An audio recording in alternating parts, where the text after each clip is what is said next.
बोलती पुस्तके. ज्यांना वाचनाचा नाद त्यांना बोलती पुस्तके घाली साद. आमचं चॅनल सबस्क्राईब करा आणि सबस्क्राईब करायला इतरांनाही सांगा. नमस्कार श्रोते मित्र हो. निष्पर्ण झाले मी, ओसाड झाले मी, आयुष्याच्या वाटेवर एकटीच उरले मी. ही व्यथा आहे, वेदना आहे. गर्ल्स हॉस्टेल कादंबरीमधील नायिका अन्नू सरदेशमुख ह्या वार्डन तरुणीची. सुरू करीत आहोत अभिवाचन लेखक श्री पुरुषोत्तम रोहनकार लिखित गर्ल्स हॉस्टेल या कादंबरीचं. प्रकरण पहिले. ते दोन डोळे, बदामी टपोरे, काळेशार तेवढेच करारीही. त्यात दोलायमान मनस्थिती स्पष्ट व स्वच्छ दिसते. करावं की करू नये, होकार की नकार, सकारात्मक की नकारात्मक भूमिका घ्यायची हे अजून अनिश्चित, अनिर्णित. डोळ्यांची उघडझाप करीत तिनं झोपाळा पायानं हलवला. आजूबाजूला छोटीशी पण आकर्षक बाग, त्यात मेन गेटपासून बंगल्याच्या व्हरांड्यापर्यंत टाईल्स लावलेली सडक. हिरवळीच्या मध्यभागी दोन माणसं बसतील असा झोपाळा. सकाळीच पोस्टमन रजिस्टर्ड पाकिटं देऊन गेलाय. सौ अनुराधा अविनाश सरदेशमुख, MSW, श्रद्धा निवास, सिव्हिल लाईन्स, नागपूर. पाकिट पर्टिक्युलरली आपल्या नावावर आलेलं. तिनं ते फोडलं आणि आनंद आणि आश्चर्य यांचा संमिश्र भाव डोळ्यात तरळले. त्यात अपॉइंटमेंट ऑर्डर होती. समाज कल्याण खात्यामार्फत चालवल्या जाणाऱ्या शासकीय मागासवर्गीय मुलींच्या वसतिगृहावर वॉर्डन म्हणून तिची नियुक्ती करण्यात आली होती. म्हणून तिला अत्यानंद झाला होता. ज्या उद्देशाने तिने टाटा इन्स्टिट्यूटमध्ये MSW पर्यंतचं शिक्षण पूर्ण केलं होतं, तो उद्देश जवळपास पूर्ण होऊ पाहत होता. पण नोकरी करण्याला सासू सासऱ्यांचा सक्त विरोध होता. एवढंच कशाला, खुद्द अविनाश देखील तिला नोकरी करू देण्यास फारसे उत्सुक नव्हते. म्हणून खरा प्रश्न पडला होता, आता आपल्याला नोकरीवर जाऊ देतील की नाही. झोपाळ्यावर एकटीच बसून ती हातात अपॉइंटमेंट ऑर्डर धरून विचार करीत होती. पायानं हळूच झोका घेत होती. तिचे बोलके डोळे कुठेतरी शून्यात पाहत होते. आतमध्ये सासूबाई शिवालीलामृत वाचत बसल्या होत्या. सासरे रिटायर्ड पोस्टमास्टर होते.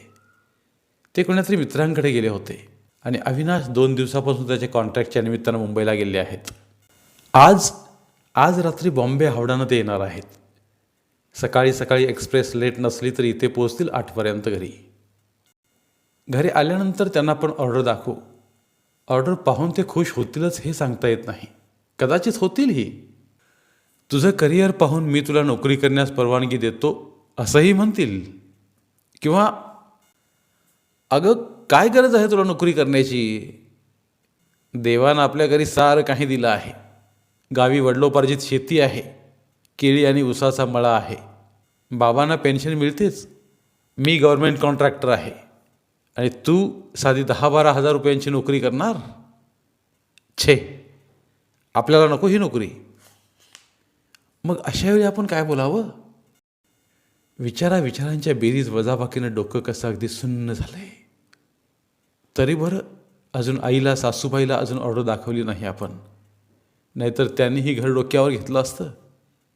यांच्या घरात बाईच्या जातीनं नोकरी करणं म्हणजे महाभयंकर गोष्ट. बाईची खरं म्हणजे कार्यक्षेत्र चूल आणि मूल अशा विचारसरणीचं हे घर. आणि त्यामुळं अनु बेचैन झाली. अनु, आले आई. अगं माझं मेलं डोकं दुखतंय. मी बाम शोधते, दिसत नाही ते. मी बघते, बहुतेक बाबांच्या बेडरूममध्ये असेल. येते वरून. ये बरं. बाम घेऊन ती खाली आली तर आई बेडवर आराम करीत पडल्या होत्या. सापडली बाम, दाखवा, मी लावून देते. अगं हे सुद्धा आले नाहीत अजून. बाबा मित्रांकडे जातो म्हणाले ना. हो, त्यांच्याकडे पाहुणे येणार आहेत म्हणे. एवढ्यात दारावरची कॉल बेल खणखणली. क्षणभर थांबली. पुन्हा बेल. बघ कोण आहे ते. बघते. दार उघडून पाहते तर समोर अविनाश उभे. अगं किती वेळ बेल वाजवतोय मी वर गेले होते आणि तुम्ही उद्या. हो ग, काम आटोपलं आणि रात्रीच रेल्वेत बसलो. आंघोळ स्नान आटोपलं. जेवण वाढू लागली. तो जेवण करू लागला. अगं कसला विचार करतेस. थोडं तूप वाढ. हो हो. खरंच विचारच करत होती ती. या क्षणी आपण आपल्या नोकरीची ऑर्डर दाखवली तर ते निराश होतील की खुश होतील. नको. यावेळी ते थकून आलेत. प्रवासात अगदी माणूस वैतागून जातो. त्या वैतागाच्या भरात सरळ नाही म्हणून टाकतील ते. तिनं तूर्त तरी आपला विचार बाजूला ठेवला. प्रवास कसा झाला. First class. आणि काम. काम तुला खरं सांगतो अनु, आपल्या लग्नाला जेमतेम 6 महिने होत आहेत. पण तुझा पायगुण चांगला लागला. लागोपाठ 2 कोटेशन कंपनीनं मंजूर केलेले आहेत. Really I am proud of you.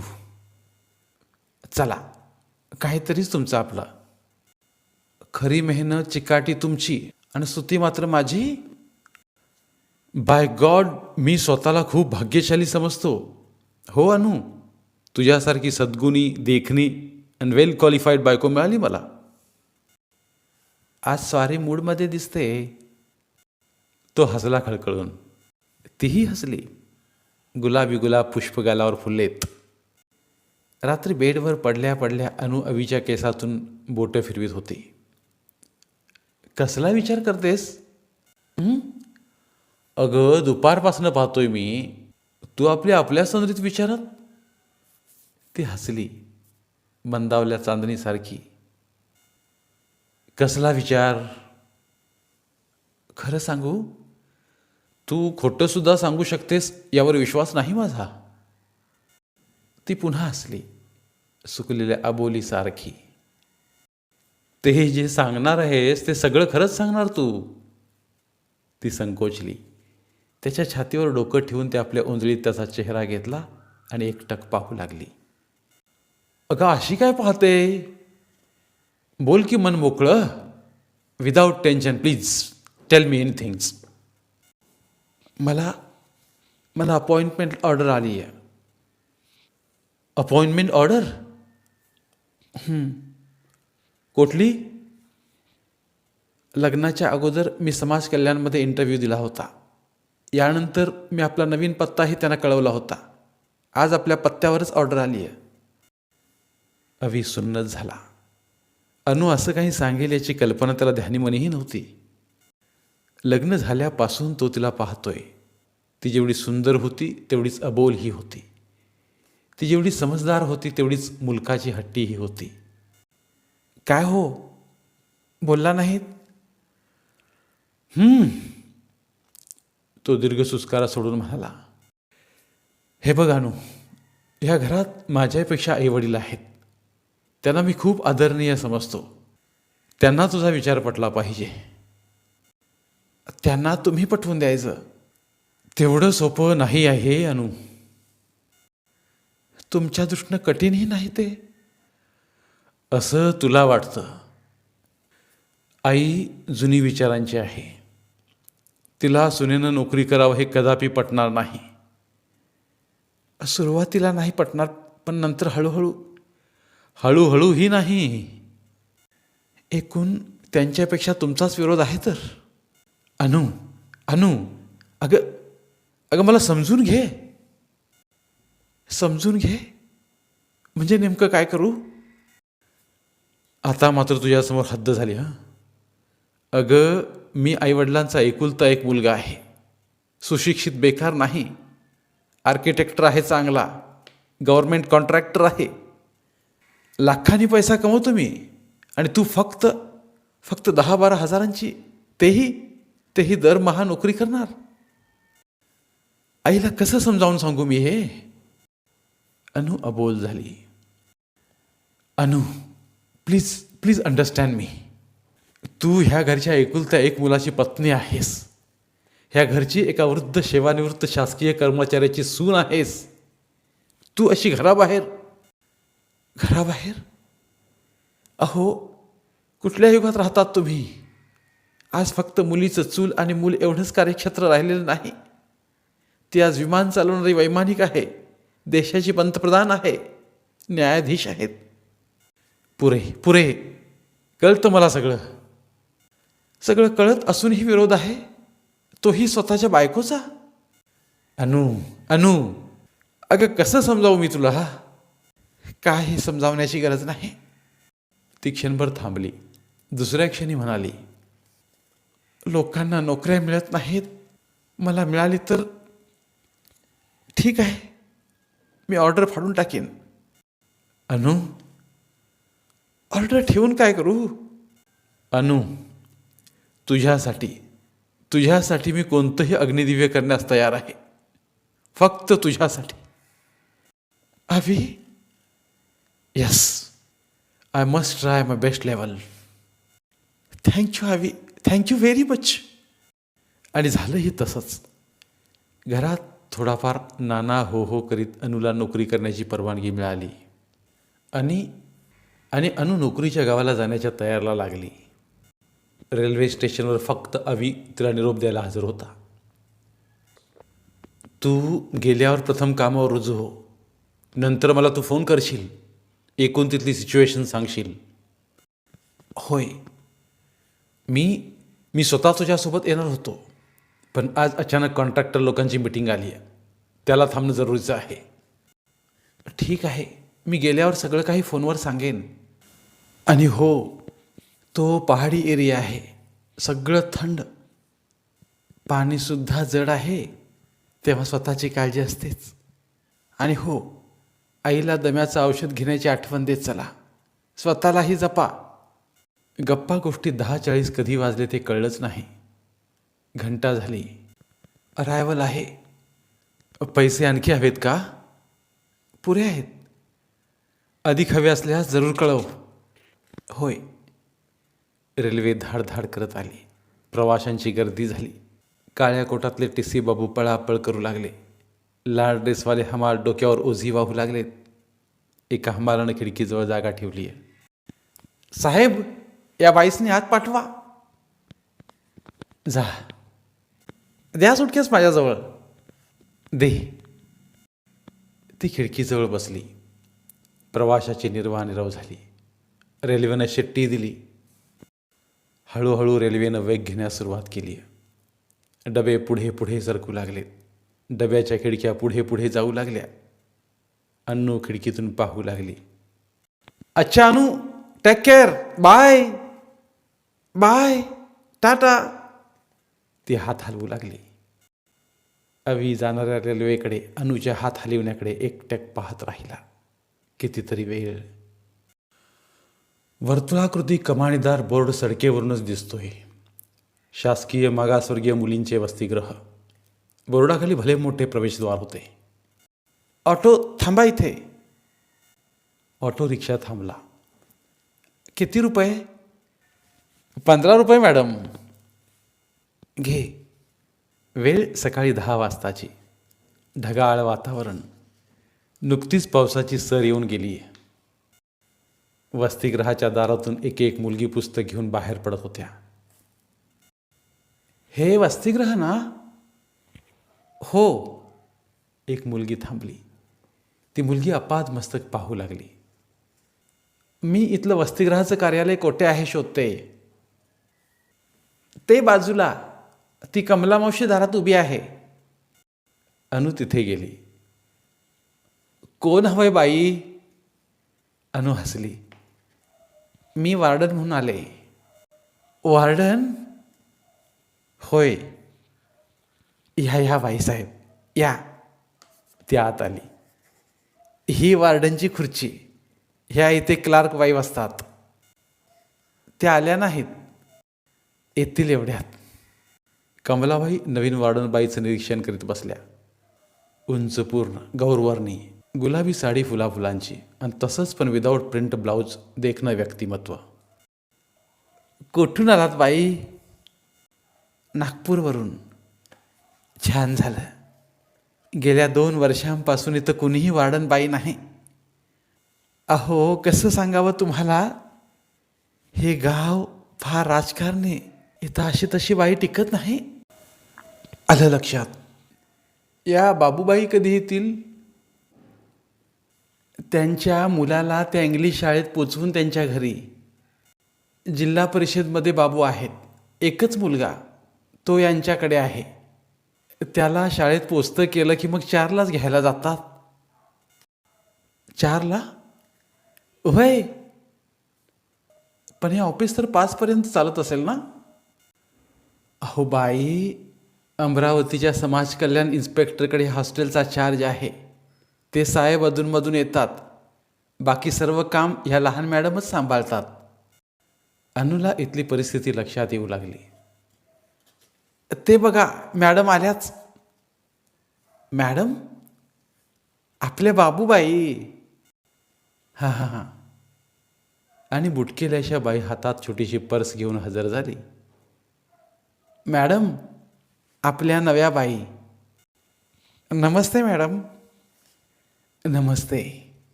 Me Mrs Anuradha Sardeshmukh, warden म्हणून आले. माझं नाव सौ कुसुम फाटे, क्लार्क आहे मी आज वार्डन म्हणून इथे जॉईन होत आहे. माझा जॉईनिंग रिपोर्ट ऑटवर्ड करून आजच रजिस्टर पोस्टाने समाज कल्याण अधिकाऱ्यांना पाठवून द्या. Yes madam. आणि अशा प्रकारे अनु नवीन नोकरीवर ॲज अ वार्डन रुजू झाली.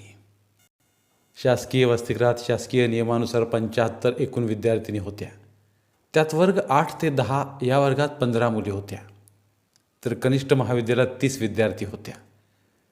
बाकी मुली वरिष्ठ महाविद्यालयात होत्या. या सगळ्यांचा सांभाळ एकूण वार्डन पकडून 7 कर्मचारी करीत होते. त्यात वार्डन बाबू, शिपाई, पहारेकरी, सफाईगार आणि स्वयंपाकासाठी स्वयंपाकी आणि मदतनीस यांचा समावेश होता. अनुचा हळूहळू सर्वांना परिचय होत गेला. नेहमीप्रमाणे ती ऑफिसात बसली होती. प्रवेश रजिस्टरवर विद्यार्थिनीच्या नोंदी घेत होती. एवढ्यात आत येऊ मॅडम? तिनं पाहिलं. खादीचा पायजामा, शर्ट, डोळ्याला चष्मा आणि खांद्यावर शबनम टाकलेली. येऊ आत? या या. मी रंगराव माणूस मारे, पण मला लोक रंगराव म्हणूनच जास्त ओळखतात. मी पत्रकार आहे. साप्ताहिक कावकाव चालवतो मी. छान. आपण नव्याने इथे रुजू झालात, आनंद वाटला. येत्या 15 तारखेला आमच्या वृत्तपत्राचा वर्धापन दिन आहे. फारच छान. त्या निमित्तानं विशेषांक प्रसिद्ध होत आहे. त्या विशेषांकाला आपली जाहिरात पाहिजे होती. जाहिरात? जास्त नाही, फक्त 2000 रुपयांची. अहो, पण शासकीय वसतिगृहाची जाहिरात देण्याची पद्धत नाही. बघा विचार करून. आम्ही जून जुलैला साधी विद्यार्थ्यांना माहिती व्हावं म्हणून प्रवेश सूचना देत असतो. तीही जिल्हा माहिती अधिकारी यांच्यामार्फत, तेही विनामूल्य. जाहिरातीचंच काय घेतलं मॅडम तुम्ही? स्वतःही वृत्तपत्राला आर्थिक मदत करू शकता तुम्ही. त्यात तुमचा मनाचा मोठेपणाही आहे. हो, पण आता ह्या गेल्या 1 तारखेला रुजू झाले मी. अजून मी पगारसुद्धा घेतलेला नाही आहे. आणि आत्ता मी कुठून पैसा देणार तुम्हाला?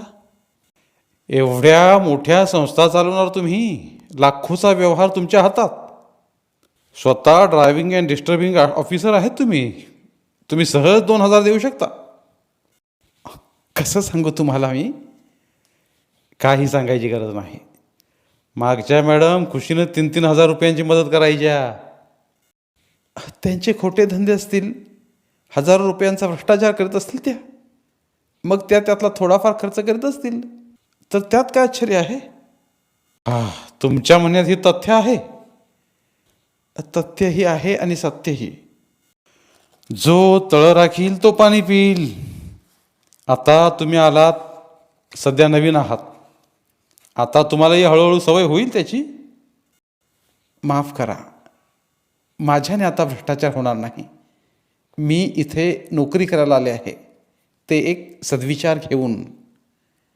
या संस्थेनं नोकरी स्वीकारली ते केवळ वसतिगृह म्हणजे भोजनालय समजून नव्हे. शासनाचा ह्यामागचा उद्देश फार मोठा आहे. गोरगरीब विद्यार्थिनींना ज्या हुशार आहेत, पुढे जाऊ शकतात, अशांना राहण्याची, शिक्षणाची मोफत व्यवस्था या वसतिगृहात आहे. ही वसतिगृहे शासनाला केवळ 2 वेळचं जेवण देणारी खानावळ बनवायची नाही, तर ते खऱ्या अर्थानं संस्कार केंद्र बनवायचे आहेत. आणि मी ते बनवायचा माझ्यापर्यंत तुमच्या आमच्या सर्वांच्या सहकार्यानं प्रामाणिक प्रयत्न करणार आहे. हे ऐकून रंगराव 7 मजली हसला. प्रामाणिक प्रयत्न? काय चेष्टा करताय मॅडम तुम्ही आमची? अहो, तुमच्यासारखंच मागच्या मॅडमनं असंच भाषण मला ऐकवलं होतं. आणि मग तांदूळ एका दुकानात विकताना पाहिलं. आता बोला. अनु त्या रंगरावाकडे पाहतच राहिल्या. व्यक्ती दिसते तेवढी साधी नाही, नावासारखीच रंगिली रतन आहे याची खात्री पटली तिला. आणि मोठं आश्चर्य पुढं आहे. त्या बाई रात्री स्वतः माझ्या कावकावच्या कार्यालयात आली आणि न बोलता 5,000ची गड्डी टेबलावर ठेवून निघून गेली. असेल नाही, झालं.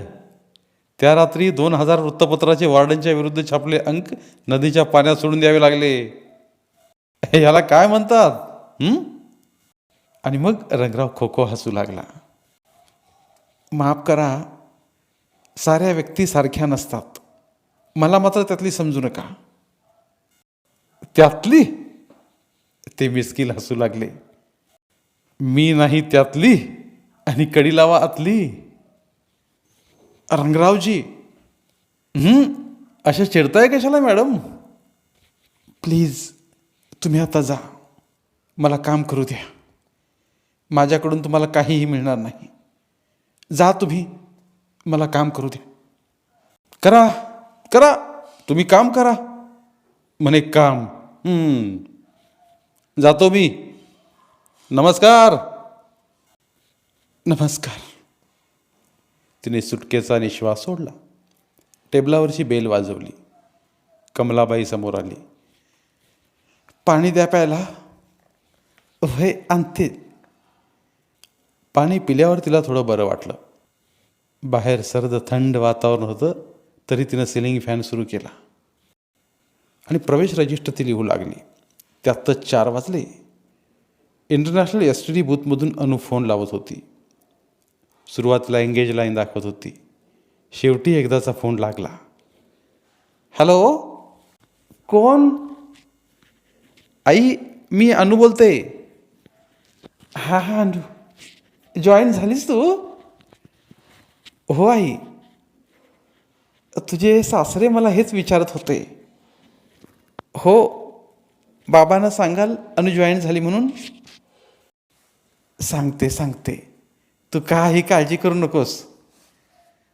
आणि ह्यांना फोन द्या ना. अगं, अविनाश कालच दिल्लीला गेलाय. काही सेमिनार आहे म्हणे तिकडे. कधी येतील परत? तसं जमलं तर शनिवारला येईल म्हणाला. आल्यानंतर त्यांना माझी कुशली सांगा. तशी मी फोन करेनच. बरं, ठीक आहे, ठेवते फोन. आणि फोन डिस्कनेक्ट झाला. अनु हॉस्टेलला आली तर 5 वाजायला 10 मिनिटे कमी होती. ऑफिसच्या दारासमोर जीप उभी दिसली. ती लगबगीनं कार्यालयात आली. नमस्कार साहेब. काय सर देशमुख बाई? समाज कल्याण अधिकारी देशमुख बोलले. ठीक आहे. काय म्हणतात विद्यार्थिनी? 4-5 मुली बाहेर उभ्या आहेत साहेब. बहुधा त्यांना भेटायचं असेल. बोलवा त्यांना आत. कमलाबाई. होय साहेब. तुमची क्लार्क बाई कुठे गेली? सुट्टीवर आहेत. सुट्टीचा अर्ज आहे, दाखवू? दाखवा. तेवढ्यात 4-5 मुलींचा घोळका आत आला. रजा तर आजच संपली बाईची. आज हजर पाहिजे होत्या. त्यांच्या बाळाची तब्येत बरी नव्हती, त्यामुळं. काय मुलींनो? साहेब, आमचे काही प्रॉब्लेम्स आहेत. बोला. पहिला प्रॉब्लेम आहे शालेय पुस्तकांचा. आम्ही ज्युनियर कॉलेजच्या मुले आहेत. पाठ्यपुस्तकाला पाहिजे तेवढी पुस्तकं मिळत नाहीत ते. काय मॅडम? मी मार्केटला यांची पुस्तकं बघितली सर, पण ह्यांना पाहिजे त्या लेखकांची पुस्तकं उपलब्ध नाहीत. मग अमरावतीच्या हॉस्पिटलला कशी मिळाली ती पुस्तकं? बघून घ्या परत एकदा. बघते सर. दुसरं काय आहे? सर, आमचा सफाईगार सकाळी साफसफाईला येत नाही, त्यामुळं वसतिगृहाच्या अंगणात, व्हरांड्यात आणि रूममध्ये ही सगळी घाण असते. शिवाय संडासमध्ये पण भरपूर घाण असते. काय सर देशमुख बाई? सर, तो कामाला फार कमी वेळ देतो आणि येतो तेही पिऊन. त्याला मेमो द्या. नुसतं मेमो देऊन चालणार नाही सर, त्याची बिनपगारी करा. गेल्या महिन्यात 2 दिवस बिनपगारी केली होती सर, तर दारू पिऊन खूप भांडला माझ्यासोबत. त्याचा रिपोर्ट करा माझ्याकडे. करते सर. आणखी काय? आमच्या रूममध्ये एकच ट्यूबलाईट आहे सर, रात्री अभ्यास करताना खूप त्रास होतो. आणखी 2-2 ट्यूबलाईट लावून घ्या. सर, ते इलेक्ट्रिसिटी B&Cला तसं मी पत्र दिलं आहे. त्यांच्याकडून प्राप्त झाल्यावर पंखेही मागून घ्या. Yes sir. ठीक आहे, चलतो. मी घाईत आहे. आश्रमशाळेवर जायचं आहे. बाकी एक बरं, मी देशमुख आहे तर तुम्ही सर देशमुख. आणि ते हसले आणि जीपमध्ये बसले. थोडं लक्ष द्या वसतिगृहाकडे. हो सर. आदिवासी एरिया आहे, शिवाय आमदार ह्या मतदारसंघातले आहेत. ओळख झाली का तुमची? कोणासोबत सर? आमदार कावळे साहेब? अद्याप नाही सर. बरं आहे, चलतो मी. नमस्कार सर. आणि मग जीप सडकेला लागली. धन्यवाद. उर्वरित कादंबरी पुढील भागात. मराठीतील प्रतिभावंत लेखकांचं साहित्य, कथा, कादंबऱ्या ऐकण्यासाठी आमचं बोलती पुस्तके हे चॅनल सबस्क्राईब करा. आणि मराठी साहित्याचा प्रसार करण्यासाठी प्रत्येक मराठी माणसाला सबस्क्राईब करण्यासाठी आवाहन करा. आणि बोलती पुस्तके या साहित्य चळवळीत सहभागी व्हा. आपले पुन्हा एकदा धन्यवाद.